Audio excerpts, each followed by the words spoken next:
told time travel was impossible. Jeff Gordon wins the final race at North Wilkesboro. As it turns out, we were all told wrong. Gentlemen, start your engine! Last year, NASCAR spun back the clock when it revitalized racing at North Wilkesboro Speedway. Kyle Larson to victory lane. Now they've gone back to the future once again for another All-Star Race. He's going to burn it down all the way around here. With all due respect to Doc Brown, Holy smoly. where we're going, we will need roads because another Around the Track starts now.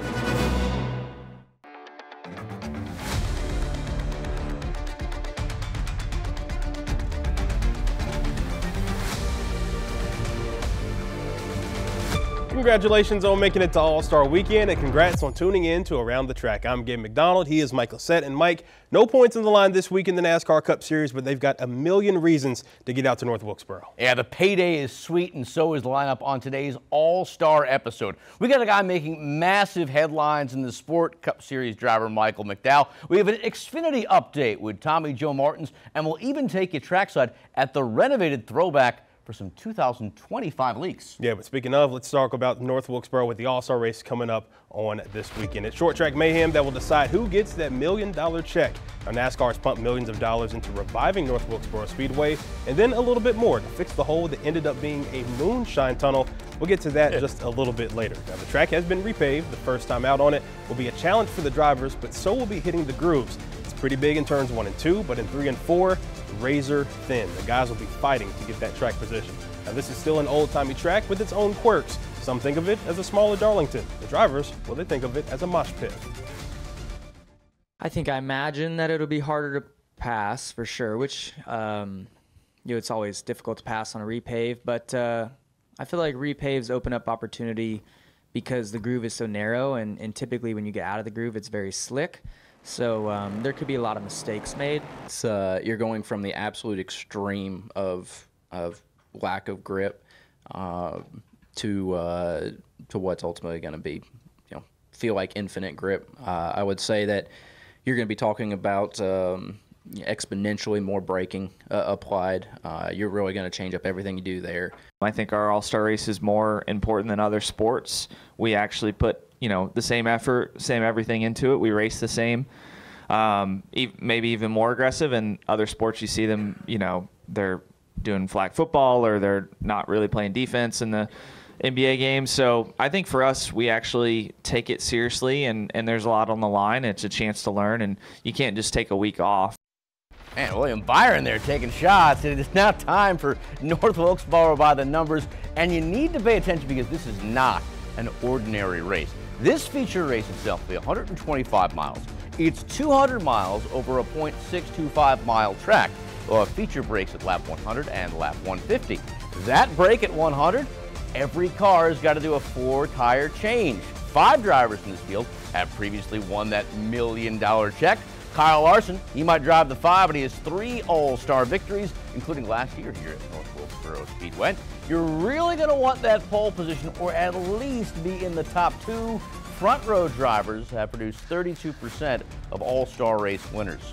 Well, the Xfinity Series has the weekend off, but Team Alpha Prime owner Tommy Joe Martins, he does not take weekends off. Now, Tommy, the All-Star Race, it's certainly evolved over the years, hasn't it? It feels like it changes every year. I think that's about the only consistent thing with the All-Star Race, is this turns into the place where we always wind up playing around with format, this year tires, maybe trying a different package, aero package for the cars, and obviously going back to North Wilkesboro for the 2nd year in a row. This is really cool for everybody in the NASCAR community. We love going to this place. And of course, this track is near and dear to racing fans' hearts, and there's been a ton of work put into it. Of course, most recently, the repave in last November, the first repave in over 40 years. Do you think we'll see a change in the All-Star Race because of that coming up?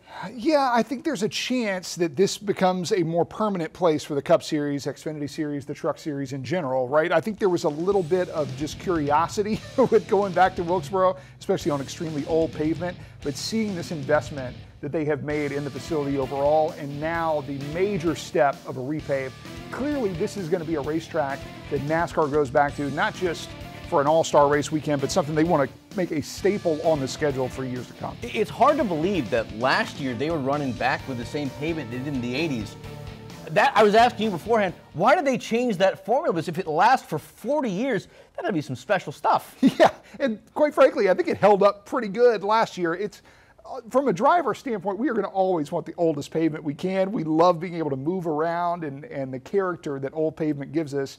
But they were just running into some realistic problems with the pavement, which is now it is starting to come up. Now there are starting to be holes that need to be filled in. And when you're doing that much patchwork to a really old racetrack, it kind of is just symptoms for we need to go ahead and repave this thing and do it the right way. Well, this is not the only change we got this year. As the great sketch would say, special teams, special players, and in this case, special tires. Teams are going to have the option of 3 different tires for this race, a baseline prime, a soft tire option, and wet weather tires should the heavens open up.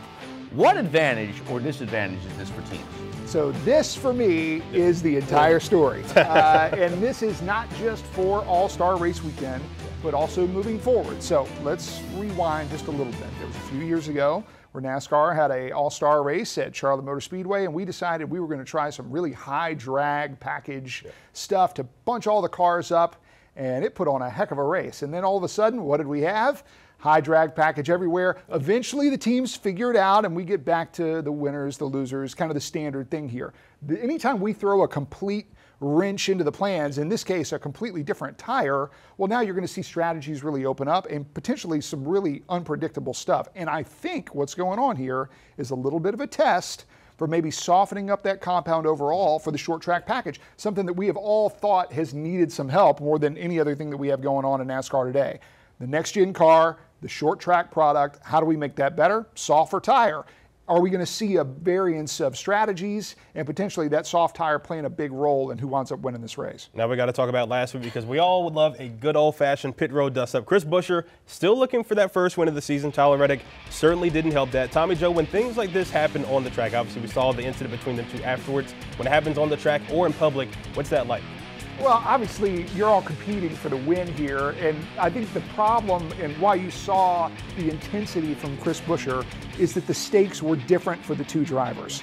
So Chris Buescher looking for that first win to get him in the playoffs, looking for that first win of the year for the organization, for RFK, which his teammate winds up getting, so that's a good thing. But for Chris, he's coming off a heartbreak where he loses by literally an eyelash in the closest finish in NASCAR history, and now he's got a chance to win at Darlington, and it gets taken away from him by Tyler Reddick, who already has a win. So now when he approaches Tyler Reddick, that's the conversation, is the stakes were different for me and you. You took us both out of it. Now not only does Chris miss out on a win, he misses out on a lot of points. That hurts him more in the playoff standings. So there just felt like there were more implications, and that's what led to that dust-up. We'll see if he can get a win here coming up soon in the coming weeks. Well, TJM, you're sticking around, and you should too, because we got a man making all the headlines coming up next. I feel like it's a legitimate opportunity for us to go try to steal $1 million. Sounds like Michael McDowell is getting ready for the heist of the century, but we might be calling him more of a getaway driver. You'll find out why in Garage Confidential. And everyone has their favorite tracks to go to, but which one was voted the best by the fans? Here's a hint, it is not any of the Crown Jewel tracks. The answer is going to surprise you. Plus, NASCAR is changing the game yet again. No, seriously, there's a whole new competition coming to the Cup Series. And we'll tell you where and when it starts when Around the Track continues.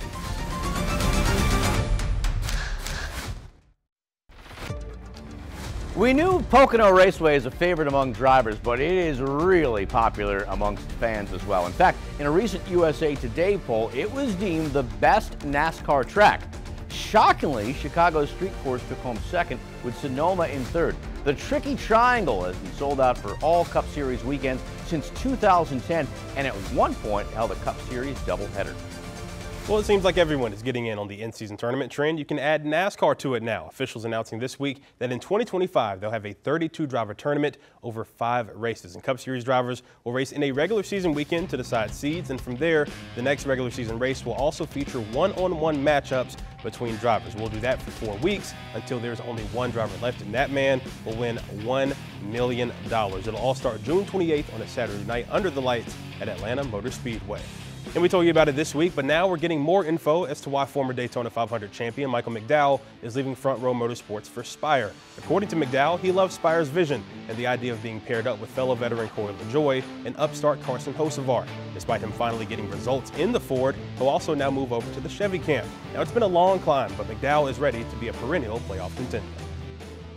There's no secret that this has sort of been year to year for me for a long time. And so for the first time in my career, I had an opportunity to not have to be year to year. And that gives me not just runway, but opportunity to build and to, continue to do what I think is capable of being done. All right, by virtue of winning in the back half of last season, McDowell will be racing for $1 million at North Wilkesboro. But what does it take to do such a unique race? McDowell sat down recently with Carla in this week's Garage Confidential.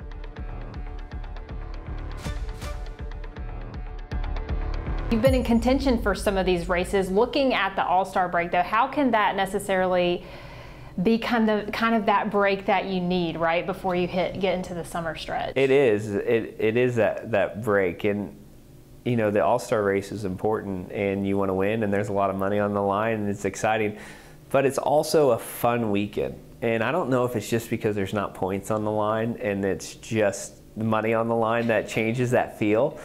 But it kind of feels like that all or nothing kind of weekend, and so I'm excited that I'm in the All-Star race. I don't have to qualify my way in, so that's nice. And with it being at North Wilkesboro and it being a repave, there's so many new variables that it's kind of anybody's game. A lot of different tires to choose from. I mean, this just kind of rolled out, but it's going to be an interesting format, at least for drivers and your team to kind of figure out. Do you like this change that they're integrating? Oh, I like it. I think it's cool. Having a softer set of tires, having some strategy, being able to do something maybe a little different than what everybody else is doing.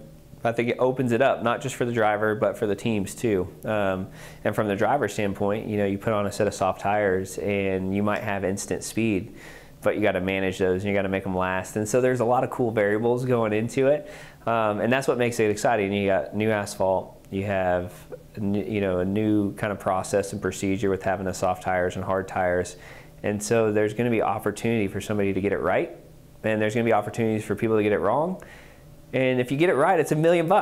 And I don't know if that doesn't excite everybody, but $1 million is pretty exciting. So I think it's going to be a great weekend, and we're optimistic that we hit it right and have a shot at it. I mean, it's all fun and games when it's the All-Star race. Is this something that you could ever potentially see coming into the Cup Series? Well, I always feel like if they're trying something, they're trying it for a reason, right? Now, obviously NASCAR is always working on improving the racing and improving the product. And they don't always tell us exactly what their plan is, but we've been working on this short track package and the short track tire for some time now. And so this is kind of the evolution of a lot of testing and a lot of trial and error, and it's a great time to do it. Another thing about North Wilkesboro, I was there last year as well, is the fan perspective. You're really close, right? Because the infield is so small, and so even just traveling into the track, out of the track, did you kind of get that sense that fans were a lot closer than normal? Yeah, it was fun. I mean, it made you feel like you were short track racing, right? Where when you pull in, it has that feel to it. You got full parking lots and lots of traffic and one way in and one way out, and but all like good things. If it had that hometown short track feel to it. And so it was a cool experience for me because I didn't grow up racing on short tracks and things like that. And so to me, I was like, oh, this is awesome. You've mentioned $1 million a couple of different times throughout this interview. What could that do for a driver, a career, and the team? Yeah, so I get a small percentage of that, but it's still a percentage of $1 million. Any percentage of $1 million is a lot. But what it could do for our race team is a lot. I mean, that's a big swing. And so, yeah, it's exciting to think about.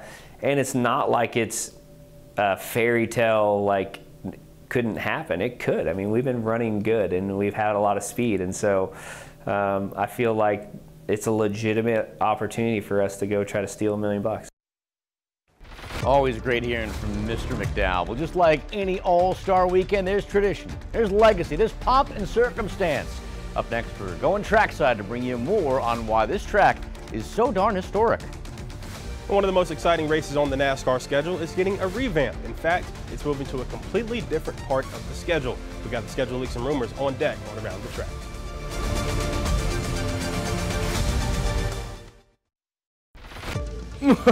You can pencil in your plans for Halloween weekend in 2025. NASCAR says championship weekend is staying in Phoenix for another year.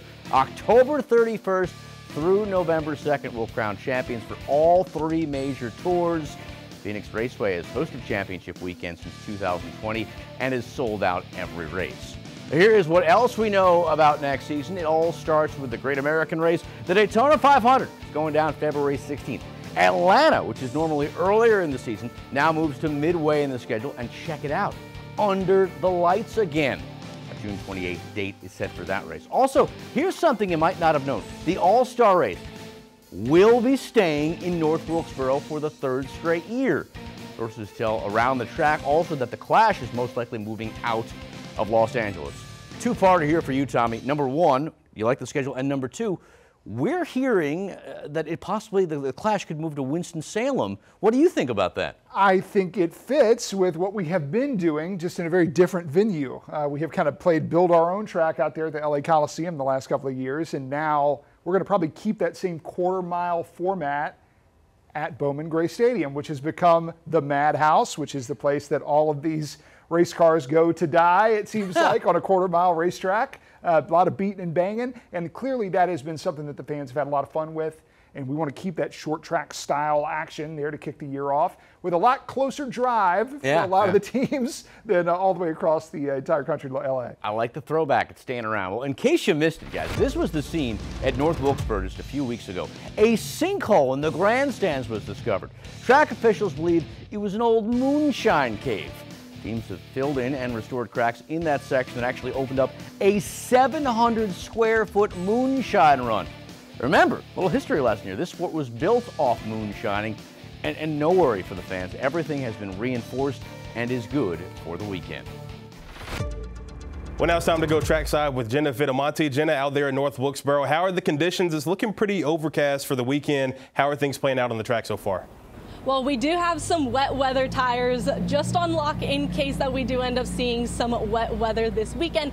But it is a little overcast right now. It's a little humid. My hair's getting a little frizzy, but we're hoping that it's a smooth weekend in terms of weather so we can have a dry track come Sunday.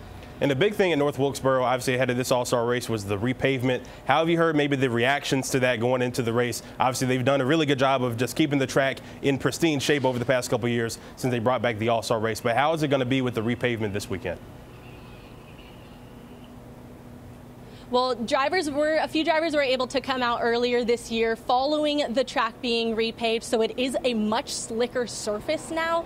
But there are drivers that were saying, you know, there's still some of those original bumps and a few of those like grooves and ridges that are so unique to North Wilkesboro. And it makes it so much more fun to race on. So they're definitely looking forward to that. I mean, it's definitely different than they're used to in terms of trying to figure out that new grip with the tires, but some of those original imperfections are still here that are, you know, a little bit more true to North Wilkesboro Speedway. Jenna, thank you so much for your time. Enjoy everything out there at North Wilkesboro this weekend. Appreciate you. Appreciate you, Gabe. One last lap to take. We're giving out our victory lane locks next. We've also got a surprise for next week's Garage Confidential. Who could it be? We'll tell you after the break. Oh, I am so pumped for this. Kyle Larson making history next week. No, not just by attempting the double in Indy in Charlotte, but also by being in Garage Confidential. We'll talk to the Cup Series champ about his double attempt just before one of NASCAR's crown jewels, the Coca-Cola 600. That is next week on Around the Track. Check your local listings. And of just the guys locked in before the All-Star Open in North Wilkesboro, Vegas odds favored JGR and Hendrick in a big way. Denny Hamlin was the favorite going into the week at 5.5 to 1. William Byron right behind him at 6 to 1. Christopher Bailey has the third best odds at 7.5 to 1. Carl Larson, who we just mentioned for the first time in a while, isn't in the top 3. He's at 8.5 to 1. And your reigning Cup Series champ Ryan Blaney still struggling this year, looking to get a win. He rounds out the top 5 with 9 to 1 odds. And of course, no points getting awarded in the All-Star race, but they're driving for $1 million payday. Tommy Joe, who you got getting paid? Give me William Byron. I guess I'm staying mostly with the chalk there. I mean, I see that he's the number 2 guy, but how can you not love the 24 here going to Wilkesboro? I mean, that team has just been an absolute heater this year, and it doesn't seem like it matters what type of track they're going to. They're always in the mix. So if we're going to have a strategy mix-up, I'm going to like a team that's running up front a whole lot, and that's the 24 car. All right, Mike, who you got? Now, I'm going Joey Logano. I know he has not had the best of years, but I was talking to Larry McReynolds earlier this week, who thinks Joey is due. He won this race in 2016, been really good on short tracks historically. I think he's overdue for a victory. All right, and I'm going with the Watermelon Man because we all want to see a watermelon get smashed on the ground in North Wilkesboro. Give me Ross Chastain. Yeah, he's 13th in point standings, but he's been solid on short tracks. 3 top 10s and a top 5 this season. I like Ross Chastain. Obviously, it's not a points win, but he gets it done. He gets the $1 million payday. Tommy Joe Martins, thank you so much for your time. You've raced in this series. I know you're looking forward to it as well. Yeah, thank you guys for having me. Awesome. Enjoy the race, guys. See you next week.